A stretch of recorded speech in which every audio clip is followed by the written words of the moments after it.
તો શપથવિધિ બાદ નવા મંત્રીઓના કેબિન હવે તૈયાર થઈ રહ્યા છે।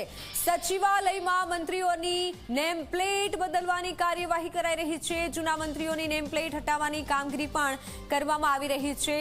ત્યારે હવે નવા મંત્રીઓના નામ સાથેની પ્લેટ લગાવાશે। સ્વર્ણિમ સંકુલના નવા મંત્રીઓની નેમ પ્લેટ લાગશે। અમુક દ્રશ્યો પણ સામે આવી રહ્યા છે કે જ્યાં સચિવાલયમાં મંત્રીઓની નેમ પ્લેટ બદલવાની કાર્યવાહી પણ શરૂ કરાઈ છે। જૂના મંત્રીઓની નેમ પ્લેટ હટાવવાની કામગીરી થઈ રહી છે તે સીધા દ્રશ્યો આપને બતાવી રહ્યા છે। હવે નવા મંત્રીઓના નામ સાથેની આ પ્લેટ લાગશે।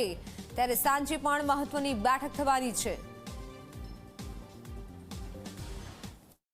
ગુજરાતના મુખ્યમંત્રી ભૂપેન્દ્ર પટેલની સરકારના મંત્રીમંડળનું વિસ્તરણ થયા બાદ આ દ્રશ્ય તમે જોઈ શકો છો સ્વર્ણિમ સંકુલ વણના કે જ્યાં જે જૂના કેબિનેટ મંત્રીઓ હતા તેમની નેમ પ્લેટ દૂર કરવામાં આવી છે અને તે જગ્યા ખાલી રાખવામાં આવી છે। હવે જે નવા કેબિનેટ મંત્રીઓ બનશે અને તેમને જે માળ અથવા તો જે ઓફિસ ફાળવવામાં આવશે તે નવા નામ અહીંયા લાગી શકે છે। એટલે કહી શકાય કે જેવા મંત્રીમંડળનું વિસ્તરણ થયું કે તાત્કાલિક અસરથી જ જે વહીવટી તંત્ર છે તે હરકતમાં આવ્યું છે અને આ દ્રશ્યો તમે જોઈ શકો છો કે મંત્રી રાઘવજી પટેલ, મુળુભાઈ બેરા, ભાનુબેન બાબરિયા સહિતના જે નેતાઓ હતા કે જે મંત્રીઓ હતા, કેબિનેટ મંત્રીઓ હતા, તેમનું નામ એથી દૂર કરવામાં આવ્યું છે। કુબેર ડિંડોનું નામ એથી દૂર કરવામાં આવ્યું છે અને હવે જે નવા મંત્રી આવશે તેમનું નામ અહીંયા લગાડવામાં આવશે। બલવંતસિંહ રાજપૂત કે જેમને વર્તમાન મંત્રીમંડળમાં પડતા મૂકવામાં આવ્યા છે તેમનું નામ પણ અહીંથી દૂર થયું છે। એટલે કહી શકાય કે મંત્રીમંડળનું વિસ્તરણ થતાં તે જે કેબિનેટ મંત્રીઓ અને રાજ્ય કક્ષાના મંત્રીઓને પડતા મૂકવામાં આવ્યા હતા તેમના નામ જે નેમ પ્લેટ છે ત્યાંથી દૂર કરવામાં આવ્યું છે। તેમની ઓફિસો ખાલી થઈ છે અને હવે જે નવા મંત્રીઓ બનશે તેમના નામ અહીંયા લાગશે અને તેમને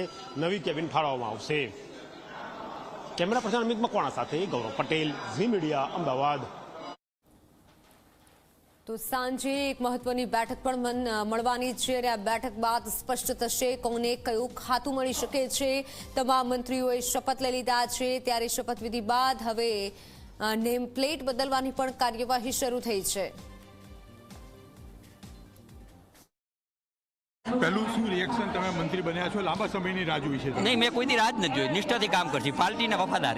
પાર્ટીને વફાદાર, પણ જે પ્રકારે હવે આગામી દિવસોમાં કઈ કામગીરી કેવી રીતે જે પાર્ટીએ જવાબદારી મંત્રી તરીકે સમગ્ર ગુજરાતમાં કામ કરશે, સમગ્ર ગુજરાતમાં।